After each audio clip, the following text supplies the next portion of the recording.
Every day, 22 veterans commit suicide. That's one every 65 minutes.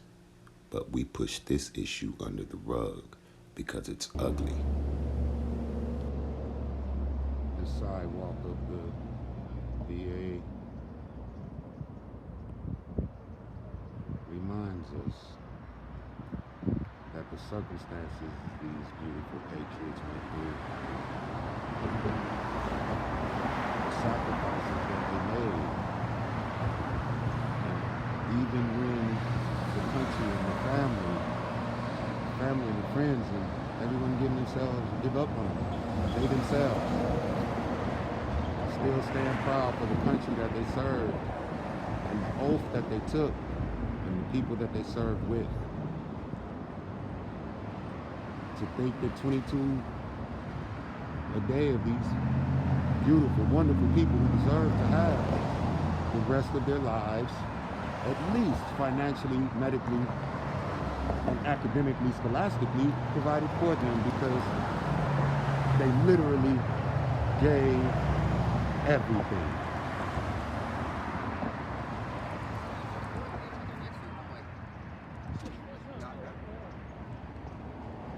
I'm grateful to be a part of a small community. And I love that we can all acknowledge that son gave all.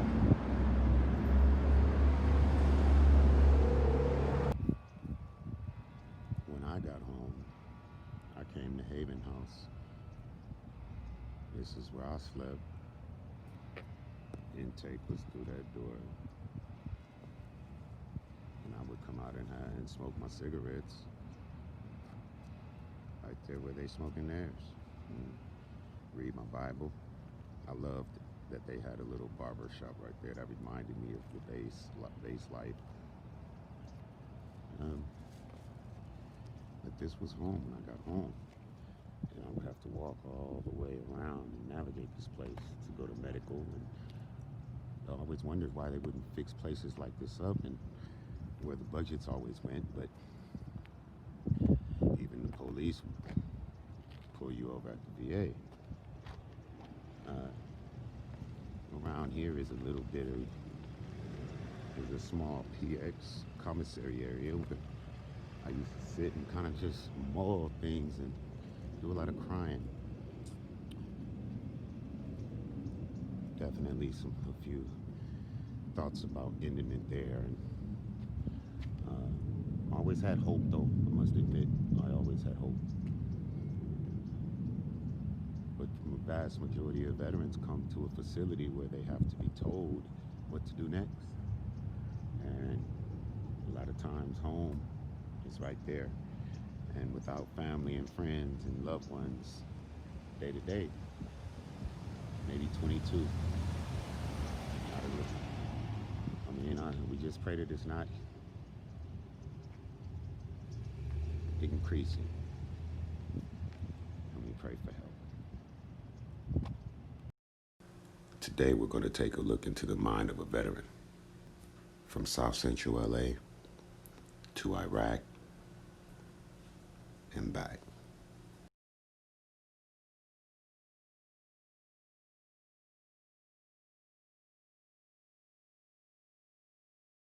What's one thing that, if for people who are genuinely curious and genuinely want to know more, what advice would you give them when they're talking to veterans? Like, what would you say?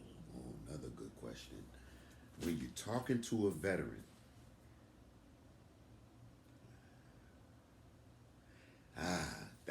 oh man, that's a tough one. That's a tough one.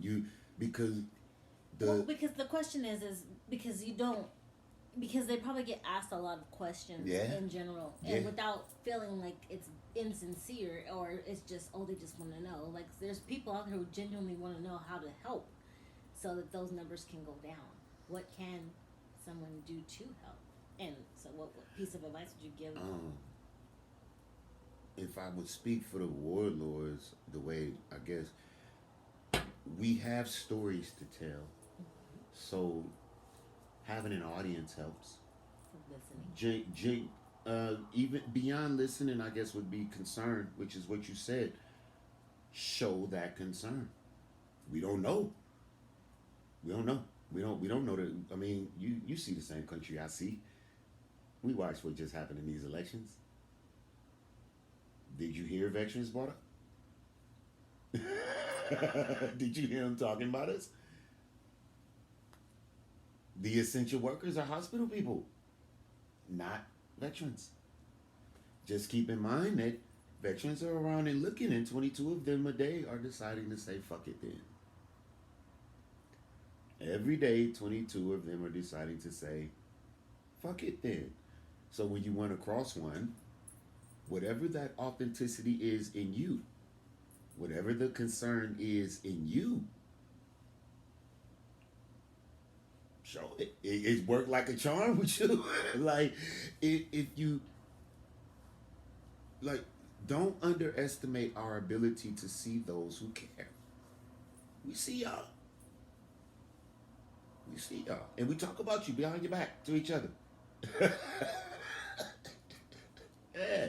We backbite, but in a positive way.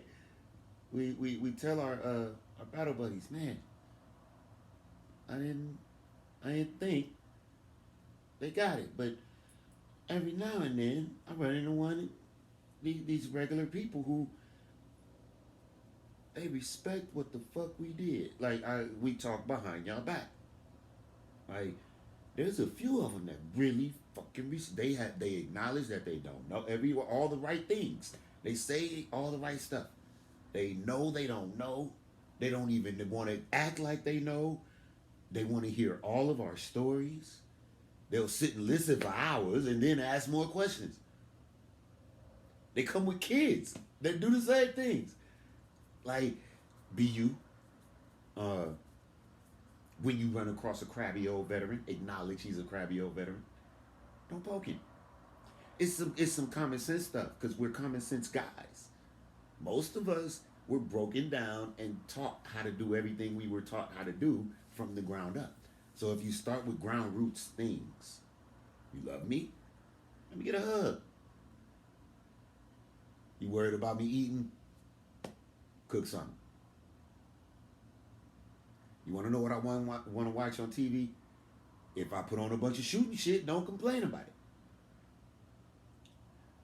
You want to hear some stories? You're going to hear about racist white boys, racist black boys. You're going to hear about sexist women, sexist men. We're a melting pot of America's shitbags, along with the aspiring patriots, second, third generation soldiers and sailors and airmen and Marines, students,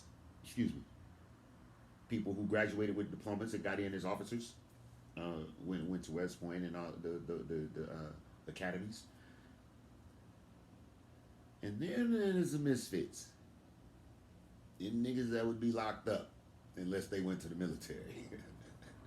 Them degenerates whose mamas said they was not having it, you going to the army. Okay. Last question for me. Okay. If you didn't go to the army, where do you think you'd be? Let's see, I was 29 when I met Sergeant Kenny. Already homeless. South Central LA. I assume because of the prayer I said in the back seat of the truck, that desperation had already hit, and had old boy had not asked me, had Specialist Chuck not asked me if I wanted to make $20,000 that next morning, that I would be looking for old ladies to rob at the ATM. Like it had gotten to the point where somebody was gonna give me some money, and I ain't talking about no 40-hour a week paycheck money. Somebody was gonna give me what they call a bag these days. I was just seeing, I was seeing shit. I was walking past ATM machines and Asian old ladies was getting thousands of dollars. They wasn't looking. They were at the ATM. I'm in Hollywood. I'm catching 210 all the way in Hollywood and shit. I'm seeing these tourists and shit taking these thousands and thousands of dollars like they take them and they looking around. I'm like, motherfucker, give me that. No, I ain't never been no thief, but I didn't been around enough. I know how to do it. And it was at that point. I was at that level. Pops is living with his girlfriend in a 4-5 bedroom house with an add-on, and I can't sleep in the motherfucker. I'm ready to rob them. So I can only assume negative. My cousin Steven was trying to pump me on the plumbing shit. So there was a glimmer of hope. I fully believe Mama Ann's prayers. Like, I don't think nothing was going to ever happen with, especially in hindsight now that she's gone. Like, I really believe that this woman spent her whole damn life praying for her one and only grandson. And when he got back from the military, there was nothing left for her to pray for.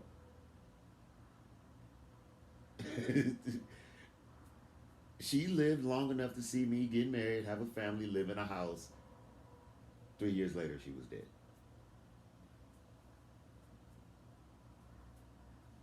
So maybe I would have been a plumber. Started my own plumbing gig. That was probably my only out. Steven had gave me a trade. And since I got a good heart, I probably would have leaned on the positive, get a job at a plumbing company, flip that little paycheck. But it was dark as far as how I felt about people. When I look at the world from nation to nation, I see why they don't preach from the book of Revelation. The truth ain't cute, it involves turmoil, tribulation period and battles over soil. The weather would trip and seem off for no reason. Have a hard time telling season from season. Crimes against humanity at an all-time high. Mention Christianity and they won't let it fly. Politically correct is a new thing to be. Do what you can to make everyone happy. Well, I beg to differ, I can't follow the crowd. No matter how convincing, no matter how loud. Don't know if I'm right, I can't say that I'm wrong. So I voice my beefs to a Who Double O song. Praying for us all, cause none of us really know. Asking for his mercy till it's my time to go. What's it all mean? What's it all for? Is this what my Lord and Savior had to die for? When will it end? When will it cease? And how we obtain universal peace?